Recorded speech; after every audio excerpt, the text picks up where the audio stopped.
Merci pour l'invitation. Effectivement, c'est un sujet, la data, qui est au croisement de plusieurs expertises. Les problématiques de double matérialité, de sustainable finance au sens large, sont plutôt adressées par les régulateurs et les standard setters, alors qu'on a un enjeu technique, puisque la donnée est un élément technique, et que ça fait donc appel à des expertises qui ne sont pas forcément celles qu'on trouve chez les standard setters ou chez les régulateurs. Et donc, ça fait appel on va dire, à des compétences ou à des réflexes qu'il faut aller piocher dans le monde digital, dans le monde numérique. Et donc, ce que je vais essayer de faire aujourd'hui, c'est de donner un cadre un peu général autour de la donnée pour la double matérialité, beaucoup plus large, en essayant de donner aux auditeurs un peu en matière à penser sur d'où on vient, où est-ce qu'on est et où est-ce qu'on peut aller et les différents challenges actuels. Donc, je propose de s'interroger sur la donnée en tant que telle, à l'aune évidemment des problématiques de développement durable global, de risques systémiques et d'un autre côté, donc à droite, des sujets du digital, et donc en essayant de dresser un peu un panel historique très macro, très méta, bien comprendre d'où ça vient, puisque si on a réussi à transformer le système financier, il faut aussi transformer le système digital, data, si on veut pouvoir avoir cette double matérialité que tout le monde espère. Donc, on a 4 familles, 4 grands courants qui se sont au fil du temps associés, convergés à coups de COP, à coups de sommets, etc., mais qui sont, chacun de ces penseurs, on va dire, embarque derrière lui une communauté. Et donc, c'est le bon agencement, la bonne compréhension de ces communautés, donc l'étymologie est hyper importante, pour bien comprendre finalement dans quel espace on se situe. Donc, rapidement, vous connaissez les personnes dans le cadre vert, j'imagine, dans le cadre bleu, probablement, donc Hans Jonas, Ulrich Beck et Sigmund Bauman. Donc, on est sur des tendances lourdes de fond de modifications sociologiques. Le côté orange est intéressant puisque c'est finalement les architectes de ce qu'on peut appeler l'open data ou le partage de la data, qui est absolument essentiel dans cette histoire de sustainable finance au sens large, de développement durable, mais aussi de double matérialité. Et donc, les concepts clés ont été forgés par les 3 personnes qui sont ici, donc Stuart Brown, Richard Stallman et Laurence Lessig. Richard Stallman, par exemple, qui est au milieu, c'est lui donc, qui a ancré le concept d'open source, qui est à la base aujourd'hui de toute la data qui est diffusée par les gouvernements, par les agences, etc. Un concept de mise à disposition de l'information avec une logique de partage vertueuse. Laurence Lessig, c'est lui qui a créé les Creative Commons. Donc, c'est la licence qui est utilisée par absolument tous les diffuseurs d'informations aujourd'hui, publics et ou scientifiques, on va le voir après, pour mettre à disposition de la donnée. Donc, c'est important de comprendre l'état d'esprit de ces gens. Et en bas, vous avez des gens que vous connaissez bien aussi, donc Freeman, Ostrom et Von Himpel, qui, eux, viennent percuter, en fait, d'une part, le mouvement sustainability et le mouvement gouvernance de la donnée avec des principes multiparties prenantes, parties prenantes et multiparties prenantes, et évidemment la logique des communs qui est apportée par Ostrom et qui vient finalement donner un cadre un petit peu à tout ça. Ça a permis de fabriquer les Digital Commons. Par exemple, aujourd'hui, tout ce que vous allez pouvoir utiliser comme information, notamment géospatiale, monitoring des sols, des océans ou autres, repose sur un commun digital qui s'appelle OpenStreetMap, qui est vraiment issu des travaux et de la pensée de ces différents intervenants. Rapidement, donc, le premier exemple un peu emblématique, c'est la donnée d'intérêt commun. Et donc, c'est la donnée issue du monde scientifique et de la recherche. On a 3 dates clés, 2002, 3 et 2003, donc les 3 B, on appelle, qui sont 3 conférences qui ont posé le cadre assez simple, qui est décrit en bas. Il s'agit de dire, bon, à partir du moment où c'est financé par le public et c'est d'intérêt général, il faut garantir des conditions d'accès. Donc, on retrouve ici, on va dire, pour la double matérialité, un terreau hyper important qui fait qu'aujourd'hui, la collaboration entre les chercheurs, entre les centres, les laboratoires du monde entier, sur tout un tas de problématiques climatiques, environnementales et sociales, sociétales, se fait aussi notamment grâce à ces bases-là qui ont été jetées sur la base des réflexions des communs digitaux, donc en 2002-2003, appliquées donc à la recherche. La donnée à la base des ODD, donc ODD 2015, on remonte un petit peu dans le temps. Donc 2006, création de ADOP. Donc ADOP, c'est le framework Big Data open source qui a été apporté par Google dans un pont commun et repris par la fondation Apache, qui l'a démocratisé, popularisé. C'est ce qui aujourd'hui permet de faire fonctionner le cloud, par exemple. C'est très important. Naissance en 2006. En 2009, donc assez tôt, les Nations Unies se penchent là-dessus et se disent « Ok, il faut qu'on regarde comment le Big Data peut nous servir ». 2012, publication du premier rapport du UN Global Pulse qui est en charge de ces questions-là et qui clairement dit qu'il faut absolument qu'il y ait une convergence, ce que j'ai décrit dans le slide avant, entre le développement et le big data, donc avec des bons réflexes de gouvernance autour de la donnée. Et on a en 2014 un rapport absolument majeur, je ne sais pas si plusieurs personnes d'entre vous l'ont lu, mais en tout cas, il faut passer un petit peu de temps dessus, qui décrypte vraiment la manière dont le big data peut être mis au service du développement durable au sens large, et ce qui a permis en fait d'installer, on va dire, les ODD de manière confortable, mesurable. Au départ, ils pensaient que c'était mesurable, mais en tout cas de jeter les bases d'une faisabilité parce que les données devraient mécaniquement arriver si elles sont bien gouvernées. Donc, toutes les problématiques d'open, d'accessibilité, etc. sont à l'intérieur de ce document qui est fort bien fait. Quand vous regardez ce document-là, plus les différents rapports des Nations Unies, vous comprenez que pour fabriquer les ODD et pour les faire avancer, vous avez besoin de 4 sphères informationnelles qui sont ici. Les données publiques, pour définir un petit peu les objectifs, où est-ce qu'on veut aller, les seuils, etc., ce qui a été décrit plus tôt. Donc, c'est des données qui sont ouvertes, issues des ministères, des agences, des National Statistical Offices, etc., et des organisations internationales qui font des efforts. La science, donc, qui décrit un petit peu les besoins, les projets sur lesquels il faut travailler, etc. Donc, la scientific research, on l'a vu 2 slides plus haut avec l'open access, donc c'est quelque chose aujourd'hui qui est accessible, les publications sont accessibles. Vous avez un 3e morceau qui est issu des programmes d'observation satellite, donc financés aussi sur fonds publics, qui décrit un petit peu une photo à un instant T de la planète. Donc, avec les constellations de satellites, maintenant, c'est devenu quelque chose qui est beaucoup plus intéressant et beaucoup plus utilisable par les uns et les autres. Et vous avez un 4e morceau qui est l'action. À quelle mesure, à quelle vitesse, on avance. Et est-ce qu'il faut accélérer, corriger le tir, etc., etc. Et là, évidemment, c'est la sphère économique dont il s'agit, les entreprises. Et donc, on parle des informations des entreprises pour la durabilité, donc des données ESG. Ces données-là, comme vous le savez, je pense, sont non accessibles aujourd'hui, vu qu'elles sont captées par un écosystème qui n'est pas un écosystème, on va dire, d'intérêt général, qui est un écosystème d'intérêt privé, et qui a perçu les données extra-financières comme le prolongement des données financières. Et donc, il y a une captation, ce qu'on appelle une enclosure, par cet écosystème-là, et qui finalement permet de mettre à disposition la donnée à ses clients, à ses utilisateurs, donc essentiellement les investisseurs financiers. Or, la donnée ESG, la donnée de soutenabilité, ne s'adresse absolument pas uniquement aux investisseurs, mais bien aux parties prenantes. Donc, elle est de nature différente.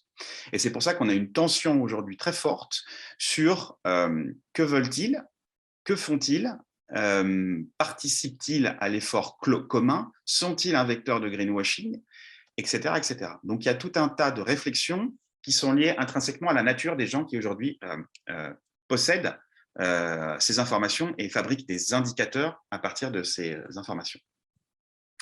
Rapidement, donc l'état de l'art, c'est ça, donc une vraie, on va dire, j'allais dire oligopole, mais il ne faut pas le dire comme ça, une vraie organisation du marché dans un schéma assez traditionnel qu'on retrouve dans d'autres secteurs économiques. Donc, on est vraiment sur une incentive financière uniquement pour ceux qui travaillent ces informations-là. Donc, on est sur une relation client-fournisseur basique, alors qu'on a des données qui ont un ADN beaucoup plus large, beaucoup plus ambitieux. Tout n'est pas perdu. Récemment, donc 18 mars, on a donc Our World in Data, que vous connaissez sans doute, qui est un portail de Pendata qui rassemble un maximum d'informations scientifiques, socio-environnementales et qui les met en accès libre, et diffusé et repris par pas mal de publications dans le monde. Voilà, qui a dit ouvertement et qui a mené campagne pour expliquer qu'aujourd'hui, en fait, les données de l'IEA, qui sont évidemment déterminantes aujourd'hui dans la trajectoire qu'on a dans la Sustainable Finance, ne sont pas accessibles et sont derrière un paywall. Tiens. Et donc, énorme soutien, anomalie, et donc correction et assez rapide, en fait, de l'IEA qui a mis les données en accès libre. Donc, ce que j'ai décrit un petit peu plus haut, le mouvement qui rassemble en fait différentes communautés très hétérogènes, mais composées essentiellement de chercheurs et d'activistes, est très puissante. Et il s'agit de l'activer à bon escient, ce qui a été le cas pour le coup avec cette initiative-là dont on peut se féliciter. Une des conséquences aujourd'hui de cette captation de l'information sur les données ESG, c'est qu'on est dans une logique de validation scoring. Donc, le producteur de la donnée n'est pas responsabilisé sur l'évaluation qui est faite de son information, puisqu'elle est intermédiée par des acteurs qui, eux, greffent leur propre valeur ajoutée, qui se transforment en rating, en scoring, en index, ce que vous voulez, et donc qui ajoutent une dimension propriétaire, black box, typique des enclosures sur les communs, qui est aujourd'hui donc en place sur ces informations extra-financières. À l'inverse, ce qui arrive, ce que j'ai montré le slide plus haut, c'est l'activation du Many Eyes Principle. Le Many Eyes Principle, donc comme décrit ici, c'est que plus vous avez de gens qui accèdent à la donnée, plus vous incentivez ou plus vous mettez le producteur de la donnée en responsabilité. Donc mécaniquement, d'une part, la donnée augmente, la qualité de la donnée augmente, pardon, et deuxièmement, vu que les utilisateurs sont beaucoup plus nombreux, il y a beaucoup plus de chances de détecter une erreur ou une anomalie. Donc mécaniquement, vous créez des incentives intrinsèquement liés à l'open data qui profitent en fait au jeu de données qui est ouvert et qui crée une boucle vertueuse. Donc aujourd'hui, ces forces-là arrivent sur les données ESG, les données extra-financières. Donc au niveau européen, on a donc CSRD qui arrive, on a le European Single Access Point qui ambitionne typiquement ça, c'est-à-dire de mettre à disposition les informations directement auprès du plus grand nombre. Simplement, il y a encore des histoires de réglage sur le format, machine readable, le périmètre, le niveau de licence et l'effet plateforme qui risque d'en découler, qui est bien connu. Donc, je vous raconte tout ça parce que je pense que c'est important d'avoir conscience des enjeux autour de cette donnée. Même si tout le monde en rêve, il se pourrait que ce soit plus compliqué pour les acteurs de s'en emparer ou de l'utiliser. C'est qu'aujourd'hui, vous avez un effet plateforme qui permet aux grands acteurs de la data de récupérer les informations. Donc, l'open data, à mesure que les données sont mises à disposition librement, elles sont captées et elles profitent aux gros. Donc, sont en train d'être étudiés des mécanismes qui permettent quand même de ne pas faire en sorte qu'il y ait un chèque en blanc qui soit signé à des acteurs privés qui tireront bénéfice directement, mais plutôt de créer les conditions pour que ces informations soient redistribuées au plus grand nombre et profitent aux parties prenantes. C'est presque fini. Rapprocher la science de la donnée extra-financière, donc c'est le grand mouvement qui a été décrit un petit peu avant par les intervenants. Donc, on a une convergence qui est en train de se faire, donc c'est vraiment naissant, avec différentes initiatives que j'ai reprises ici, qui ne sont pas toutes, pour le coup, en double matérialité. Typiquement, le TNFD n'est pas en double matérialité de manière explicite aujourd'hui, alors qu'il souhaitait l'être au départ, mais le discours a un petit peu changé. Le Science-Based Target qu'on connaît bien et le World Resources Institute. Donc, on a une pénétration des données petit à petit qui sont intermédiées par les organisations de ce type à destination des acteurs du monde financier et des acteurs du monde de la donnée extra-financière. Ces initiatives ne sont possibles que parce que vous avez des données seuil ou des données État qui, elles, sont en accès dispo, on l'a vu, hein, avec des batailles depuis le début des années 2000 pour faire reconnaître ces données comme d'intérêt commun. Et par conséquent, elles doivent, on va dire, en avoir toutes les caractéristiques et être accessibles. Et on voit qu'aujourd'hui, finalement, ce mouvement de science-based est une espèce de convergence vers ces mêmes valeurs que les données scientifiques ou que l'open access a réussi à implémenter au niveau global. J'ai mis en bas à gauche, on a aussi quelque chose qui arrive sur les données, on va dire, inequality related. Donc, ce n'est pas forcément du scientifique, c'est plutôt dans le social. Mais en tout cas, il y a cette idée de venir frotter la donnée des entreprises à des cadres de seuil ou d'état de référence de manière intermédiaire. Donc, ce sont des ONG privées avec tout ce qui va avec, donc la gouvernance, le mécanisme de financement, etc., etc. Donc, attention également aux enclosures qui peuvent se dessiner par-dessus, qui ne sont jamais très, très loin. Je termine. Données en double matérialité, au final, c'est quoi? Vous avez les données financières d'un côté, qui sont accessibles, on va dire normées, standardisées, etc. Les données extra-financières qui, elles, sont d'une part en attente d'être plus accessibles et enfermées pour celles qui le sont, qui existent déjà. Les données État, on l'a vu plus haut, donc les données État, on parle des données publiques, hein, clairement, produites par les agences gouvernementales ou les satellites, qui sont ouvertes à condition de les chercher. C'est pour ça que j'ai mis une loupe. Donc, il y a un travail de recherche aussi à ce niveau-là. Il y a énormément d'initiatives autour de ça. Les données seuil, même chose. Donc ça, c'est pareil, hein, issu du mouvement scientifique de mesure terrain et satellite. Donc, même chose, elles sont accessibles à condition d'aller les chercher. Et en dessous, j'ai mis trois relations entre les uns et les autres pour faire un petit peu la différence entre les externalités et l'impact. Ça me semble important à l'heure du débat sur la double matérialité, dans la mesure où on sait qu'il n'y a pas d'impact s'il n'y a pas de double matérialité. Donc, d'une part, les externalités qui ne sont pas, on va dire, une influence sur un seuil, mais plutôt une influence sur un état pour respecter un seuil, à la différence de l'impact qui, lui, est la dérivée. Et donc, c'est l'influence sur un état pour le rapprocher d'un seuil ou l'éloigner. Donc, une vraie différence dans la chaîne d'utilisation de la data entre les externalités et l'impact. Il faut faire attention, les mots sont très importants. Et en dessous, les items de matérialité, donc ce qu'aujourd'hui on peut voir dans les materiality assessment, les matrices de matérialité, etc., donc ou dans la théorie du changement sur l'impact, donc qui sont la couche supérieure, qui, elles, se nourrissent en fait des échanges avec les parties prenantes et également avec la nature. Et donc, de la disponibilité des données seuil dépend la bonne roadmap, on va dire, en termes de matérialité, qui va permettre de gouverner les données, de produire et de gouverner les données extra-financières des entreprises. J'en ai terminé. Merci beaucoup pour cette présentation. Nous avons une question donc, là dans le chat, c'est quels sont les moments décisionnels critiques à venir par rapport à ces enjeux? J'affiche ça. Alors, les moments décisionnels à venir, c'est la mise en place de ESAP, European System Point, prévu pour POC 2026/2027, avec normalement un package CSRD à l'intérieur. Alors, donc, pardon, je ne sais pas si le problème de connexion était de mon côté ou du vôtre, mais est-ce que vous pourriez répéter l'acronyme? Oui. Pour être sûr que tout le monde l'ait bien noté. Je vais parler plus lentement et plus près. ESAP, European Single Access Point. C'est un repository qui va rassembler toutes les informations produites dans les différents États membres et qui inclura, informations réglementées, qui inclura le package CSRD à l'intérieur. Donc, les données qui seront mises à disposition, produites par les différentes entreprises, intermédiées par les régulateurs nationaux, etc., devraient être disponibles.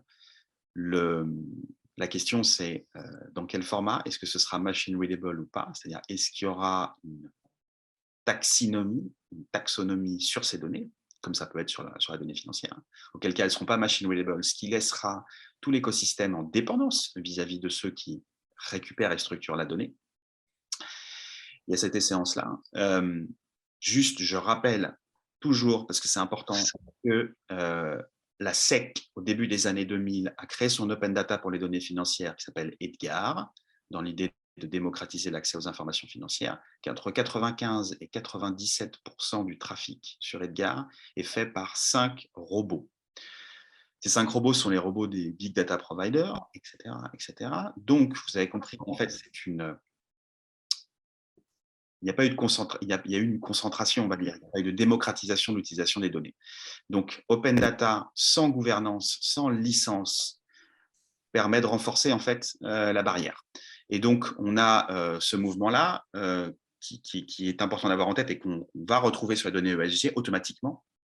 Et vous avez, pas plus tard que la semaine dernière, je crois, Monsieur Michael Bloomberg qui nous explique que l'open data, c'est formidable alors qu'il gère le premier paywall au monde sur des données, y compris des données d'intérêt général. Donc, c'est très bien, ça veut dire que les choses changent autour de la donnée et qu'on devrait s'attendre à avoir normalement plus de données disponibles. Reste la question de la gouvernance de ces données. Il n'y a pas de gouvernance mondiale, donc il faut s'organiser. Est-ce que ce sera une gouvernance multi-parties prenantes? Est-ce que ce sera une gouvernance entre des acteurs de la donnée et des standard setters? Tout ça, c'est des choses qui sont en train de se jouer et qui devraient se jouer dans les 18-24 mois, qui vont être absolument déterminantes si on veut que la double matérialité soit effectivement quelque chose dont n'importe quelle entreprise au monde peut s'emparer. Merci beaucoup. Je pense qu'on pourra y revenir lors du débat. Alors, je vois là rapidement une question qui peut être traitée très rapidement et ensuite on passera à l'intervention suivante.